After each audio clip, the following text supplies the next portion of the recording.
Hello students, video शुरू करने से पहले प्लीज चैनल को लाइक, शेयर और सब्सक्राइब जरूर करें। एक इम्पॉर्टेंट इन्फॉर्मेशन, अगर आपको इस वीडियो के नोट्स चाहिए तो डिस्क्रिप्शन बॉक्स में दिया गया डाउनलोड लिंक चेक करें। Thank you. चलिए शुरू करते हैं। इस वीडियो में हम पढ़ेंगे MANI3 प्रैक्टिसिंग एंथ्रोपोलॉजी के प्रीवियस ईयर क्वेश्चन और most important questions with answers. ये क्वेश्चंस आपके एग्जाम के लिए बहुत इम्पॉर्टेंट है। अगर आपने ये अच्छे से कर लिए तो एग्जाम निकलना पक्का है। Let's begin. Question 1. Examine how the two world wars influenced the growth of anthropology as an applied discipline. Question explanation. इस क्वेश्चन में हमें यह समझाना है कि वर्ल्ड वॉर 1 और वर्ल्ड वॉर 2 ने एंथ्रोपोलॉजी को एक अप्लाइड डिसिप्लिन के रूप में कैसे बदला। मतलब ये बताना है कि इन दोनों वॉर्स के दौरान और बाद में एंथ्रोपोलॉजिस्ट्स ने अपनी नॉलेज को प्रैक्टिकल प्रॉब्लम सॉल्व करने के लिए कैसे यूज किया और इससे सब्जेक्ट में क्या नए बदलाव आए। आंसर। इंट्रोडक्शन। एंथ्रोपोलॉजी एक ऐसी साइंस है जो इंसान और उसके कल्चर, सोसाइटी और बिहेवियर को समझने का काम करती है। पहले ये सब्जेक्ट सिर्फ थियरी और रिसर्च तक सीमित था, लेकिन दोनों वर्ल्ड वॉर्स ने इसको एक प्रैक्टिकल और अप्लाइड सब्जेक्ट बना दिया। एंथ्रोपोलॉजिस्ट्स ने वॉर के दौरान और उसके बाद अपनी नॉलेज का उस सोशल और पॉलिटिकल प्रॉब्लम सॉल्व करने में किया। इसी वजह से एंथ्रोपोलॉजी का फोकस स्टडी ऑफ कल्चर से बढ़कर use of culture for development पर शिफ्ट हो गया। Main body. 1. बैकग्राउंड। एकेडमिक से अप्लाइड एंथ्रोपोलॉजी तक। वर्ल्ड वॉर के पहले एंथ्रोपोलॉजी मेनली थियोरेटिकल सब्जेक्ट था, जिसमें फील्ड वर्क और प्रिमिटिव सोसाइटीज का स्टडी होता था। लेकिन वॉर के बाद गवर्नमेंट्स को रियलाइज हुआ कि अलग अलग कल्चर्स को समझना उनके एडमिनिस्ट्रेशन और प्लानिंग के लिए जरूरी है। एंथ्रोपोलॉजिस्ट्स ने अपने रिसर्च को गवर्नेंस, पब्लिक हेल्थ और कम्युनिटी डेवलपमेंट में अप्लाई करना शुरू किया। इसी फेज में अप्लाइड एंथ्रोपोलॉजी का कॉन्सेप्ट उभार कर आया। 2. वर्ल्ड वॉर 1 का प्रभाव 1914 to 1918। पहला वर्ल्ड वॉर सोसाइटी के स्ट्रक्चर और ह्यूमन रिलेशनशिप्स पर बहुत बड़ा प्रभाव डालने वाला था। गवर्नमेंट्स ने एंथ्रोपोलॉजिस्ट से हेल्प ली ताकि वो लोकल और ट्राइबल पॉपुलेशंस को समझ सकें। इस दौरान मालिनोव्स्की जैसे एंथ्रोपोलॉजिस्ट ने फंक्शनलिज्म का थियरी दिया, जिसमें उन्होंने बताया कि हर कल्चरल इंस्टीट्यूशन का अपना एक सोशल फंक्शन होता है। इस वॉर के दौरान कल्चरल अंडरस्टैंडिंग और एडमिनिस्ट्रेशन के बीच एक ब्रिज बना। कॉलोनियल गवर्नमेंट्स ने भी एंथ्रोपोलॉजी का उस अपने रूल को स्ट्रेंथन करने के लिए किया। 3. वर्ल्ड वॉर 2 का प्रभाव 1939 to 1945। दूसरा वर्ल्ड वॉर एंथ्रोपोलॉजी के लिए टर्निंग पॉइंट था।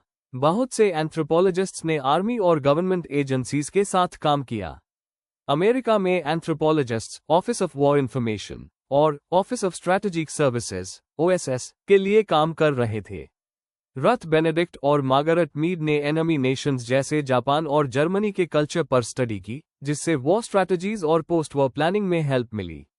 बेनेडिक्ट की book the chrysanthemum and the sword 1946 ने जापानीज कल्चर को समझने में इंपॉर्टेंट रोल प्ले किया। कल्चरल रिलेटिविज्म का आइडिया इस टाइम पर पॉपुलर हुआ, जिससे लोगों ने समझा कि हर कल्चर अपने कॉन्टेक्स्ट में वैलिड होता है। 4. इंस्टीट्यूशनल डेवलपमेंट और पोस्ट वॉर एक्सपेंशन। वॉर के बाद एंथ्रोपोलॉजी को यूनाइटेड नेशंस, यूनेस्को जैसे इंस्टीट्यूशंस ने अडॉप्ट किया सोशल प्लानिंग के लिए।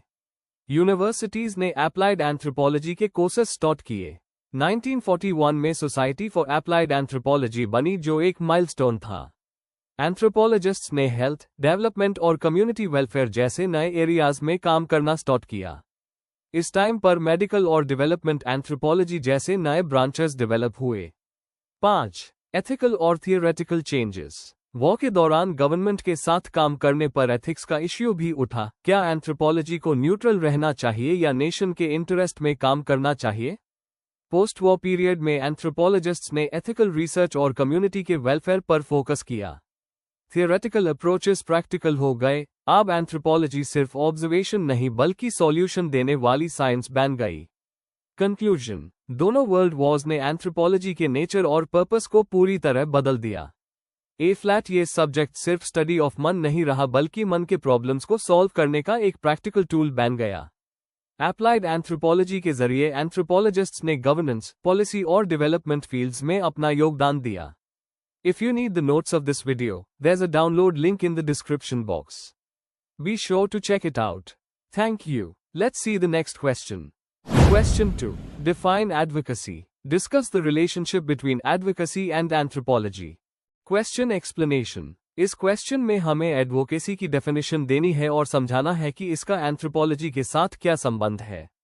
इसमें बताना है कि एडवोकेसी क्या होती है, इसका पर्पस क्या है, और एंथ्रोपोलॉजिस्ट्स कैसे एडवोकेसी का यूज करके कम्युनिटीज के राइट्स और सोशल जस्टिस के लिए काम करते हैं।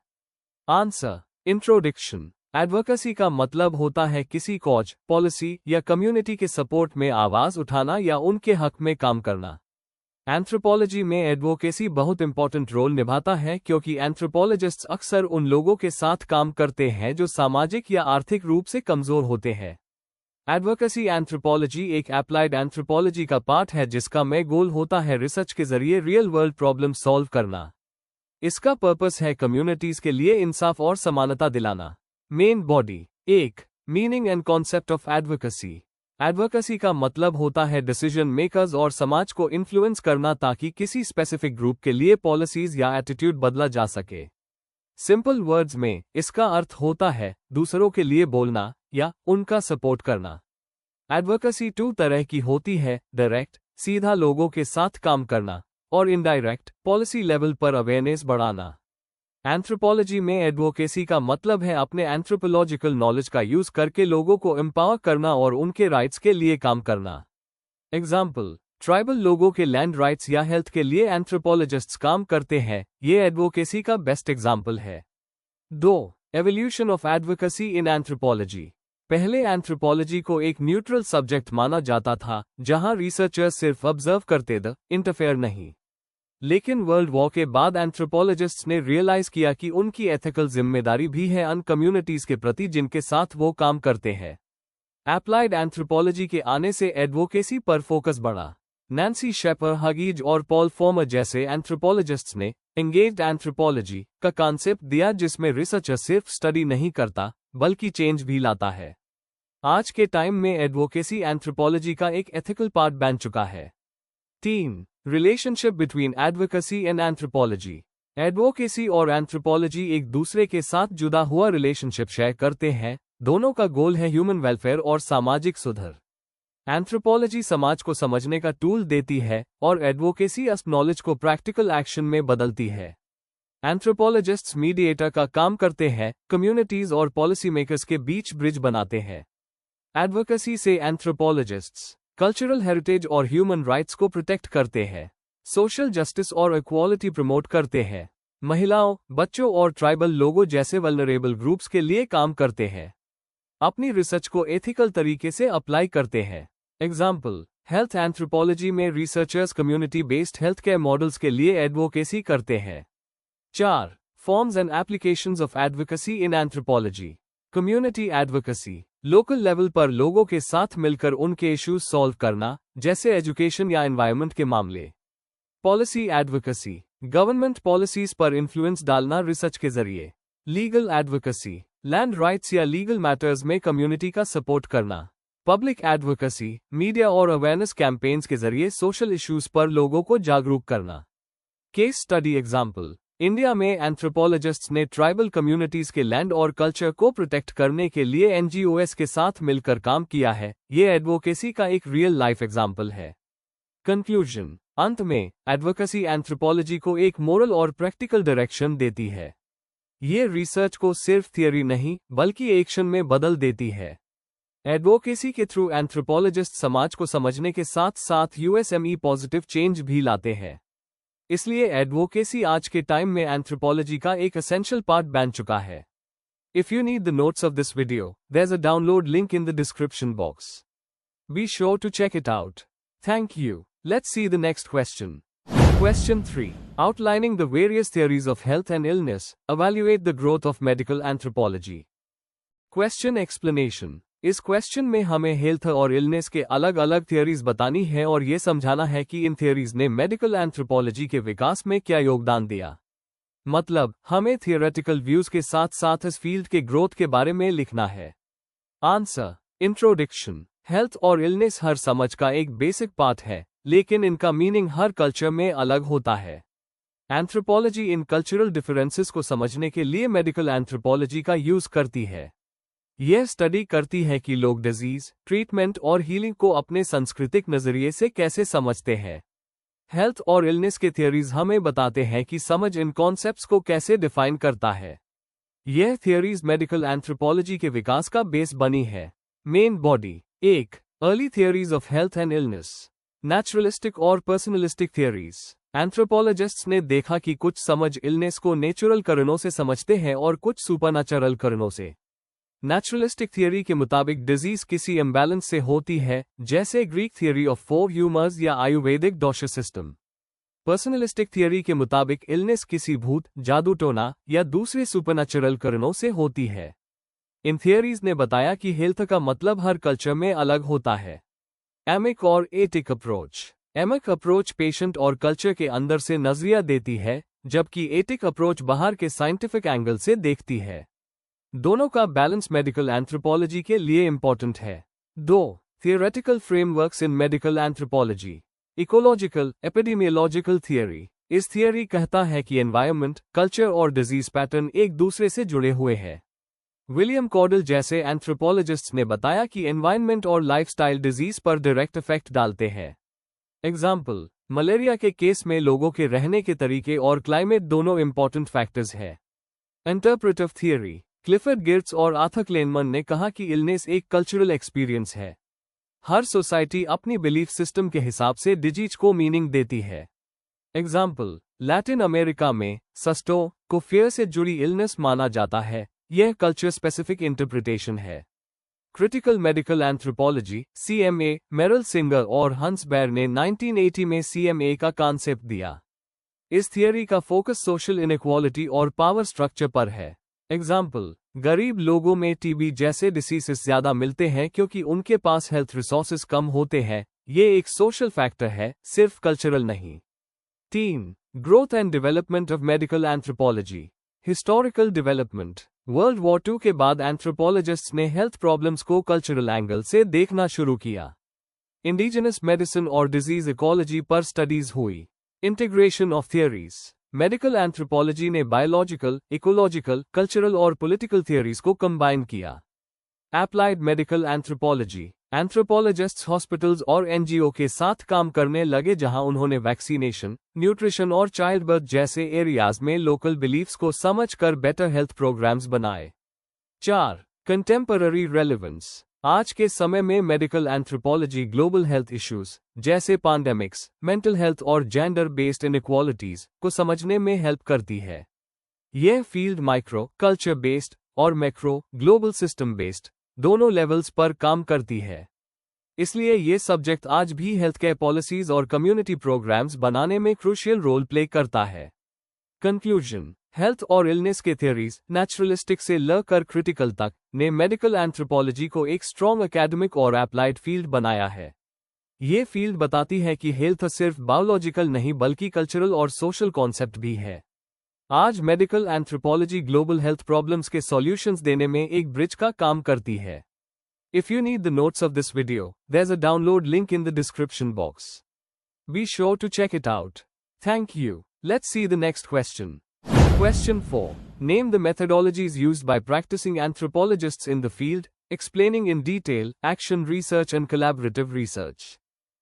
Question explanation. इस क्वेश्चन में हमें ये बताना है कि प्रैक्टिसिंग एंथ्रोपोलॉजिस्ट्स फील्ड में कौन कौन सी मेथडोलॉजीज यूज करते हैं। साथ ही हमें एक्शन रिसर्च और कोलैबोरेटिव रिसर्च को डिटेल में समझाना है, उनका प्रोसेस, फीचर्स और इंपॉर्टेंस एक्सप्लेन करते हुए। आंसर। इंट्रोडक्शन। प्रैक्टिसिंग एंथ्रोपोलॉजी का मेन एम होता है एंथ्रोपोलॉजिकल नॉलेज को रियल लाइफ प्रॉब्लम्स पर अप्लाई करना। फील्ड वर्क इसके लिए सबसे इंपॉर्टेंट पार्ट है। एंथ्रोपोलॉजिस्ट्स अलग अलग मेथडोलॉजीज यूज करते हैं ताकि वो लोगों के साथ मिलकर उनके इश्यूज समझ सकें। इनमें एक्शन रिसर्च और कोलैबोरेटिव रिसर्च दो ऐसे अप्रोचेज हैं जो रिसर्चर और कम्युनिटी के बीच पार्टनरशिप और पार्टिसिपेशन पर फोकस करते हैं। यह दोनों अप्रोचेज एंथ्रोपोलॉजी को ज्यादा एथिकल और कम्युनिटी बेस्ड बनाते हैं। Main body. 1. Methodologies used by practicing anthropologists. Practicing anthropologists कई तरह के फील्ड मेथड्स यूज करते हैं, जैसे कि पार्टिसिपेंट ऑब्जर्वेशन। एंथ्रोपोलॉजिस्ट लोगों के बीच रहकर उनके डेली लाइफ का ऑब्जर्वेशन करता है। इंटरव्यूज और सर्वेज। लोगों के व्यूज और एक्सपीरियंसेस समझने के लिए इंटरव्यूज लिए जाते हैं। केस स्टडीज, कोई एक कम्युनिटी या ग्रुप का डिटेल स्टडी किया जाता है। Focus group discussions, group discussions के थ्रू इंपॉर्टेंट इश्यूज पर डेटा कलेक्ट किया जाता है। Participatory rural appraisal (PRA), community members को अपने प्रॉब्लम्स और उनके सॉल्यूशंस आइडेंटिफाई करने में शामिल किया जाता है। एक्शन और कोलैबोरेटिव रिसर्च, दोनों पार्टिसिपेटरी और प्रॉब्लम सॉल्विंग अप्रोचेस हैं। इन सब मेथड्स का मेन गोल होता है थियरी को प्रैक्टिस से जोड़ना और कम्युनिटी के लिए useful outcome banana. 2. Action research, concept and process. Action research एक पार्टिसिपेटरी अप्रोच है जिसमें रिसर्चर कम्युनिटी के साथ मिलकर प्रॉब्लम सॉल्व करता है। यह एक प्रॉब्लम सॉल्विंग प्रोसेस है जो रियल सोशल चेंज लाने पर फोकस करता है। की फीचर्स, ये एक साइकिल होती है जिसमें प्लानिंग, एक्शन, ऑब्जर्वेशन और रिफ्लेक्शन होता है। पार्टिसिपेशन और कोलैबोरेशन इसका मेन बेस है। रियल लाइफ प्रॉब्लम्स को सॉल्व करना इसका मेन एम होता है। Process of action research, problem identification, researcher और कम्युनिटी मिलकर प्रॉब्लम आइडेंटिफाई करते हैं। प्लानिंग, प्रॉब्लम सॉल्व करने के लिए एक प्लान बनाया जाता है। एक्शन, प्लान को फील्ड में इंप्लीमेंट किया जाता है। ऑब्जर्वेशन एंड रिफ्लेक्शन, रिजल्ट्स को एनालाइज करके नए स्टेप्स लिए जाते हैं। एग्जाम्पल, अगर किसी ट्राइबल एरिया में मैलन्यूट्रिशन का प्रॉब्लम है तो एंथ्रोपोलॉजिस्ट लोकल हेल्थ वर्कर्स के साथ मिलकर एक न्यूट्रिशन प्रोग्राम बना सकता है और उसके रिजल्ट्स देख सकता है। सिग्निफिकेंस, यह रिसर्च कम्युनिटी को एम्पावर करती है, उनका ट्रस्ट बनाती है और कल्चरली सूटेबल सॉल्यूशंस देती है। 3. Collaborative research, meaning and importance. Collaborative research में रिसर्चर और कम्युनिटी दोनों इक्वल पार्टनर्स होते हैं। यह मेथड शेयर्ड नॉलेज और म्यूचुअल लर्निंग पर बेस्ड होती है। की principles, shared authority, research process में दोनों पार्टीज का कंट्रीब्यूशन होता है। म्यूचुअल लर्निंग, लोकल नॉलेज और एकेडमिक नॉलेज दोनों को इंपॉर्टेंस दी जाती है।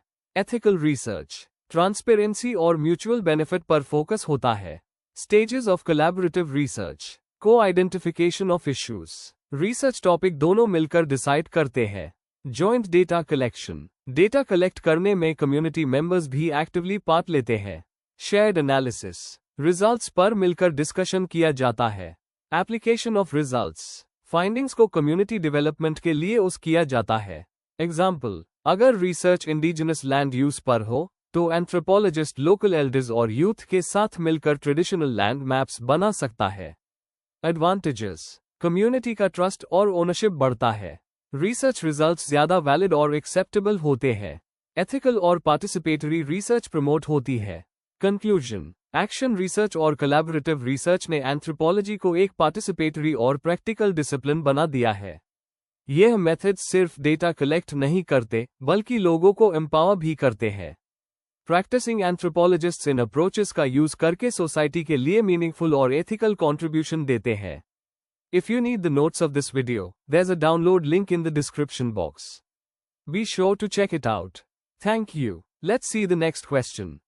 Question 5. Attempt any two of the following. A. Public health and clinical health. B. Genetic screening. C. DNA polymorphism in forensic anthropology. D. Relationship between market and anthropology.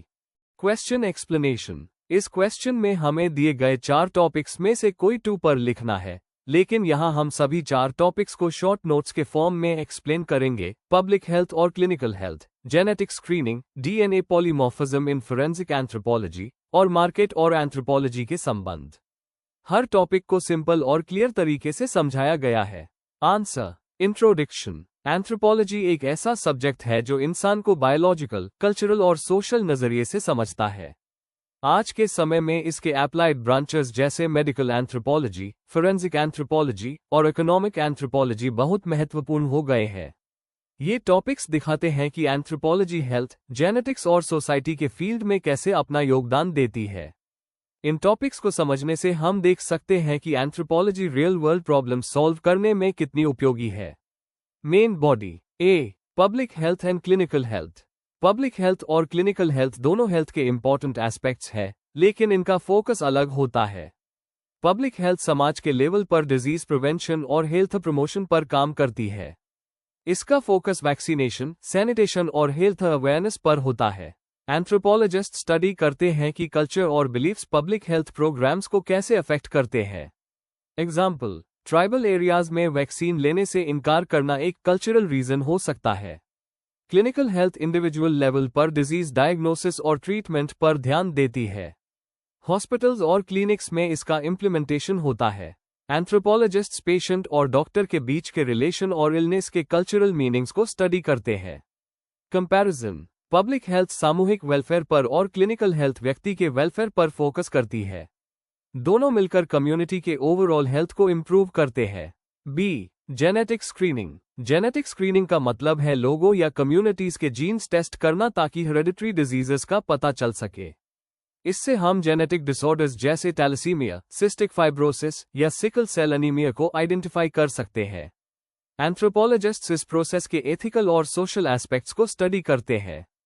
Population studies के जरिए वो human evolution और genetic diversity को भी समझते हैं।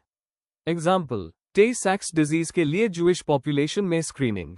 Importance, genetic screening diseases को prevent करने, पॉलिसीज बनाने और ह्यूमन वेरिएशन समझने में मदद करती है। एंथ्रोपोलॉजिस्ट्स एंश्योर करते हैं कि ये सब एथिकल और कल्चरली सेंसिटिव तरीके से हो। C, DNA polymorphism in forensic anthropology. DNA polymorphism का मतलब है डीएनए सीक्वेंस में वेरिएशन जो हर इंसान में अलग होता है। ये फोरेंसिक एंथ्रोपोलॉजी में आइडेंटिटी और एंसेस्ट्री डिटर्मिन करने के लिए होता है। STR, शॉर्ट टैंडम रिपीट्स, और SNP, सिंगल न्यूक्लियोटाइड पॉलीमॉर्फिज्म्स, जैसे डीएनए मार्कर्स आइडेंटिफिकेशन में हेल्पफुल होते हैं। एग्जाम्पल, डिजास्टर विक्टिम्स की आइडेंटिफिकेशन डीएनए से करना। एंथ्रोपोलॉजिस्ट्स डीएनए के जरिए माइग्रेशन और पॉपुलेशन हिस्ट्री भी समझते हैं। सिग्निफिकेंस, डीएनए पॉलीमॉर्फिज्म से एक्यूरेट आइडेंटिफिकेशन होती है, जो जस्टिस और ह्यूमन राइट्स इन्वेस्टिगेशंस के लिए बहुत जरूरी है। D, relationship between market and anthropology. Market और एंथ्रोपोलॉजी का रिलेशन इकोनॉमिक एंथ्रोपोलॉजी के फील्ड में आता है। मार्केट सिर्फ इकोनॉमिक सिस्टम नहीं बल्कि एक सोशल सिस्टम भी होता है। एंथ्रोपोलॉजिस्ट स्टडी करते हैं कि कल्चर, पावर और ट्रेडिशन मार्केट के बिहेवियर को कैसे शेप करते हैं। एग्जाम्पल, क्लिफर्ड गेट्स ने बाली के मार्केट में दिखाया कि सोशल रिलेशन ट्रेड डिसीजंस को कैसे अफेक्ट करते हैं। ग्लोबलाइजेशन और कंज्यूमरिज्म के इम्पैक्ट पर भी एंथ्रोपोलॉजिस्ट्स काम करते हैं। रेलेवेंस, मार्केट को समझने से हम देखते हैं कि इकोनॉमिक एक्टिविटी सोसाइटी और कल्चर से अलग नहीं है, दोनों एक दूसरे से जुड़े हुए हैं। कंक्लूजन, इन 4 टॉपिक्स से ये क्लियर होता है कि एंथ्रोपोलॉजी एक मल्टीडिसिप्लिनरी फील्ड है जो हेल्थ, जेनेटिक्स और इकोनॉमी सबसे जुड़ती है। पब्लिक और क्लिनिकल हेल्थ ह्यूमन वेलफेयर के लिए, जेनेटिक और डीएनए स्टडीज आइडेंटिटी और डिजीज के लिए, और मार्केट स्टडीज कल्चरल इकोनॉमिक्स के लिए यूजफुल है। एंथ्रोपोलॉजी के जरिए हम इंसानी जीवन को हर पहलू से समझ सकते हैं। Before we end, please like, share and subscribe the channel for more such study materials and one important information अगर आपको नोट्स चाहिए, तो डिस्क्रिप्शन बॉक्स में डाउनलोड लिंक दिया हुआ है। जरूर चेक करें। Thank you.